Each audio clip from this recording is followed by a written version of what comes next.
माझ्या दिराला अचानक कुठून तरी पैसे मिळाले. आम्ही गरीब कुटुंबातील होतो, पण इतके पैसे अचानक येणे माझ्या समजण्यापलीकडेच होतं. मी विधवा होती. काही वर्षांपूर्वी माझ्या पतीचे निधन झाले. माझ्या मागे कोणीही नव्हते. मला 8 वर्षाचा मुलगा होता. माझं लग्न अगदी लहान वयात झालं होतं आणि आता मी 28 वर्षाची होती. माझ्या पतीच्या निधनानंतर मला फक्त माझ्या दिराचाच आधार होता. माझ्या माहेरच्या घरी फक्त माझी आई होती, जी माझ्या लग्नाच्या पुढच्याच वर्षी हे जग सोडून गेली होती. मला आणि माझ्या मुलाचा इतर कोणताही नातेवाईक साथ देईल अशी अपेक्षा नव्हती, म्हणून मी माझ्या दिराकडेच राहण्याचा निर्णय घेतला. माझे दूरचे नातेवाईक यायचे आणि मला समजावून सांगायचे की माझा दीर माझ्यासाठी अनोळखी आहे आणि मी त्याच्याबरोबर एका छताखाली राहू नये. यावर मी त्यांना म्हणायचे की तुम्हाला माझी इतकी काळजी वाटत आहे तर मग मला तुमच्या घरात ठेवा. हे ऐकून ते सगळे गप्प व्हायचे. आजच्या काळात कोणीही दुसऱ्याचा भार उचलत नाही, पण माझ्या दिराने मला वचन दिले होते की तो मला आणि माझ्या मुलाला आधार देईल. सगळ्यांनी आम्हाला खूप त्रास दिला. आमचं एका छताखाली राहणं कोणालाच पटत नव्हतं. मला समजले होते की लोकांना फक्त गोष्टी कशा बनवायच्या हे माहीत आहे. जर लोकांना माझी खरोखर काळजी असती तर त्यांनी मला धीर दिला असता, आधार दिला असता, परंतु त्यांना माझी काळजी नव्हती. त्यांचा हेतू फक्त मला त्रास देण्याचा होता, बाकी काही नाही. मी माझ्या दिरापासून वेगळा राहण्याचा निर्णय घेतला. माझ्या दिराने सांगितले की या भागातील वातावरण चांगले नाही. मी आपल्याबद्दल खूप अफवा ऐकली आहे. तू माझ्या भावाची बायको आहेस आणि मी तुला माझ्या बहिणीसारखं समजतो. मी तुला इथे अजिबात राहू देणार नाही. माझा पुतण्या हा माझ्या मृत भावाची शेवटची निशाणी आहे आणि त्याची काळजी घेणे ही माझी जबाबदारी आहे. माझ्या दिराचे बोलणे ऐकून मला खूप भरून आले. मला त्याने समजावले की आपण ही जागा सोडून दुसरीकडे जाऊ. मला त्याची ही गोष्ट पटली आणि म्हणूनच मी ते शहर सोडले. इथे आम्हाला कोणी ओळखत नव्हते आणि आम्ही कोणाशी बोलतही नव्हतो, कारण आमच्या नात्यावर पुन्हा प्रश्न उपस्थित झाले असते. शेजारच्या एका महिलेने माझ्या घरी येऊन माझ्या आणि माझ्या दिराच्या नात्याबद्दल विचारले, तर मी तिला एवढंच उत्तर दिले की तो माझा लहान भाऊ आहे. मग ही गोष्ट या परिसरात सर्वत्र पसरली की मी या घरात माझ्या भावासोबत राहते. त्यामुळे आम्हाला येथे कोणत्याही प्रकारचा त्रास सहन करावा लागला नाही. माझ्याकडे लग्नाचे दागिने होते, ते विकून आम्ही इथे आलो होतो.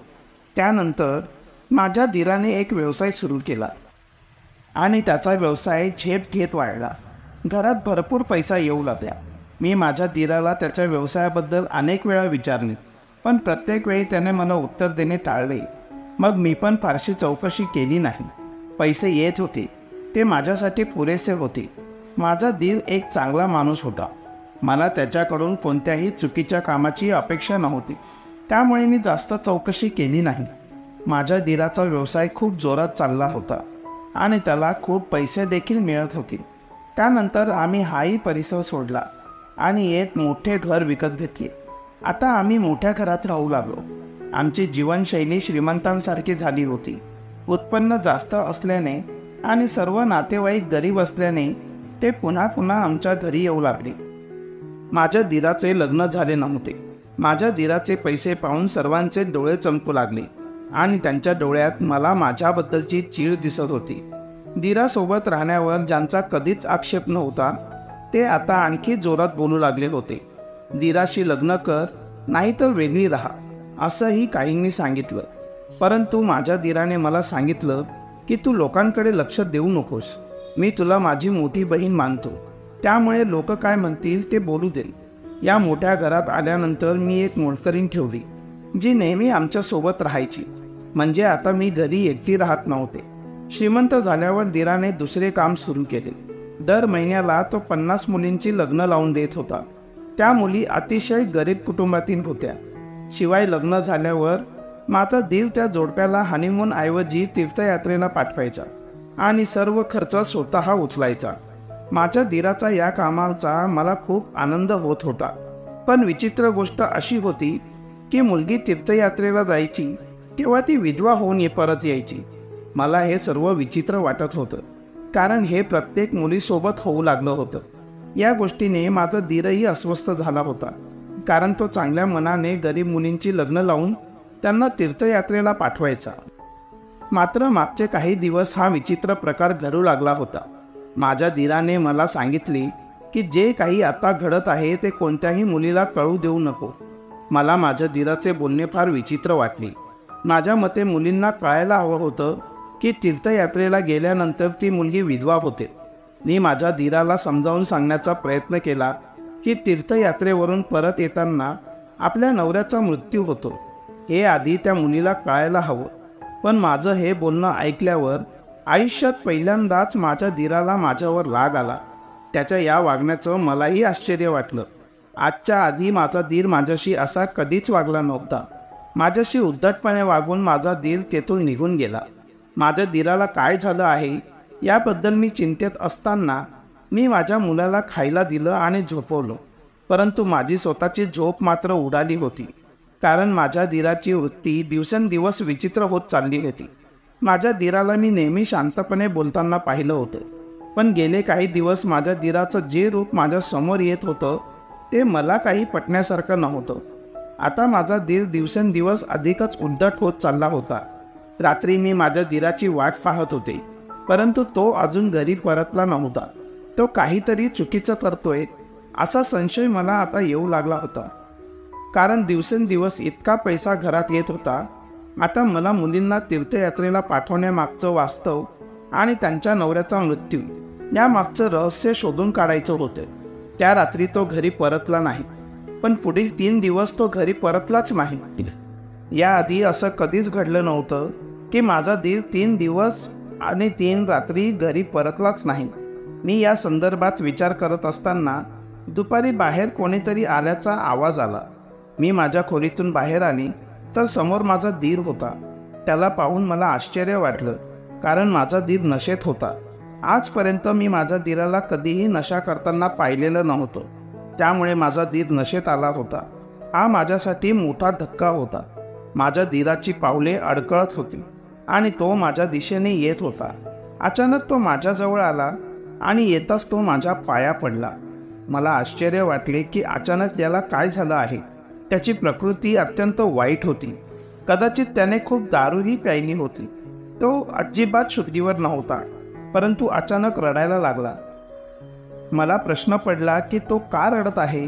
रडत असताना तो तिथेच बेशुद्ध पडला, म्हणजे तो माझ्या खोलीत बेशुद्ध झाला. जर कोणी माझ्या खोलीत असं त्याला पाहिलं असतं तर कदाचित माझी इज्जत गेली असती. यावेळी तो आणि मी घरात एकटेच होतो. मी कामावर घेतलेली मोलकरीण आज रजेवर होती. आता त्याला माझ्या खोलीतून कसं बाहेर काढायचं हेच समजत नव्हतं. पण ते काहीही असलं तरी मला कोणत्याही परिस्थितीत त्याला माझ्या खोलीतून बाहेर काढायचे होते. मी कसा तरी त्याला माझ्या खोलीतून बाहेर काढण्यात यशस्वी झाली. तो खूप हट्टाकट्टा माणूस होता. माझ्यासारख्या दुबळ्या स्त्रीला त्याला दुसऱ्या खोलीत नेणं खूप कठीण होतं. कसं बसं मी त्याला त्याच्या खोलीत घेऊन गेले आणि त्याला जमिनीवरच झोपवले आणि माझ्या खोलीत परत आले. माझ्या मुलाची शाळेतून परत यायची वेळ झाली होती. मी दीराच्या खोलीचा दरवाजा लावला होता. आता मला माझ्या मुलाला घेण्यासाठी शाळेत जायचं होतं. अशा स्थितीत तो कुठेही जाऊ नये म्हणून मी माझ्या दीराच्या खोलीला कुलूप लावले आणि मी मुलाच्या शाळेत गेले. माझ्या मुलाला शाळेतून घेऊन मी परत घरी आले. त्यानंतर जेवल्यानंतर मी माझ्या मुलाला ट्युशनला घेऊन गेले. ट्युशनला सोडून आल्यानंतर मी दीराच्या खोलीचे कुलूप उघडून आतमध्ये पाहिलं तर माझा दीर अजूनही बेशुद्धच पडला होता आणि मला त्याची अवस्था पाहून खूप आश्चर्य वाटले, कारण तो बराच वेळ तसाच बेशुद्ध पडला होता. कदाचित तो दारूच्या नशेत होता, त्यामुळे त्याला शुद्धीवर येणे शक्य झाले नाही. तो शुद्धीवर येण्यासाठी काय करावं हे मला समजत नव्हतं. पण अचानक माझ्या मनात एक विचार आला आणि मी लगेच तेच केलं. मी किचनमध्ये जाऊन पाणी आणले आणि माझ्या दीराच्या तोंडावर टाकलं. अचानक पाणी पडल्याने तो घाबरून जागा झाला, पण तरीही तो पूर्णपणे शुद्धीवर आला नव्हता. पण मी त्याला आता बेडवर झोपायला सांगितले आणि तो शुद्धीवर आल्यावर तुझ्याशी बोलेन असं त्याला म्हणाले. दीर कदाचित अजूनही नीट शुद्धीवर नव्हता. या कारणास्तव त्याने मला बोलण्याला लगेच दुजोरा दिला आणि बेडच्या दिशेने सरकला. पूर्ण दिवस गेला, पण माझा दीर अजूनही पूर्ण शुद्धीवर आला नव्हता. त्याची अवस्था पाहून मी अंदाज लावू शकत होते की आज त्याने पहिल्यांदाच दारू प्यायली होती. कारण जर त्याला या गोष्टीचा व्यसन असतं तर नक्कीच त्याच्यावर इतका परिणाम झाला नसता. रात्री 12 वाजण्याच्या सुमारास अचानक माझ्या खोलीचा दरवाजा कोणीतरी वाजवला. मी माझ्या जागेवरून उठले. माझा मुलगा झोपला होता. मी हळूच माझ्या रूममधून बाहेर आले. मला खात्री होती की आता माझ्या दिलाला शुद्ध आली असेल. आता मला त्याच्याकडून जाणूनच घ्यायचं होतं की आज त्यांनी असे वाईट कृत्य का केले. मी त्याला विचारलं, तू आज दारू प्यायलास का? इतक्यात तो माझ्याकडे बघू लागला. त्याचे डोळे लाल झाले होते. त्याने हळूच होकार दिला. त्याने दारू प्यायली होती हे मला आधीच समजले होते, पण मला फक्त त्याच्या तोंडून ऐकायचं होतं. त्याने होकार देताच मला खूप राग येऊ लागला. मी त्याला विचारलं की दारू का प्यायलीस? माझ्या या प्रश्नावर तो माझ्यासमोर मान खाली करून उभा राहिला. मी त्याला पुन्हा विचारले, तू दारू का प्यायलीस? माझं म्हणणं ऐकून माझ्या दिराने सांगितले की मी मुद्दाम दारू प्यायली नाही. साधं सरबत असल्याचं सांगून माझ्या मित्रांनी ते मला प्यायला दिले. माझे श्रीमंत मित्र माझ्या ज्यूसमध्ये काहीतरी मिसळून मला ते प्यायला लावतील. मला याची अजिबात कल्पना नव्हती. जर मला काही कल्पना असती तर मी नक्कीच ते ज्यूस प्यायलो नसतो. माझ्या दिराच्या या विधानावर माझा विश्वास बसला, कारण मला पहिल्या दिवसापासून माहीत होते की माझा दीर काही चुकीचा माणूस नाही. त्याने मला त्याच्या मोठ्या बहिणीप्रमाणे वागवले होते.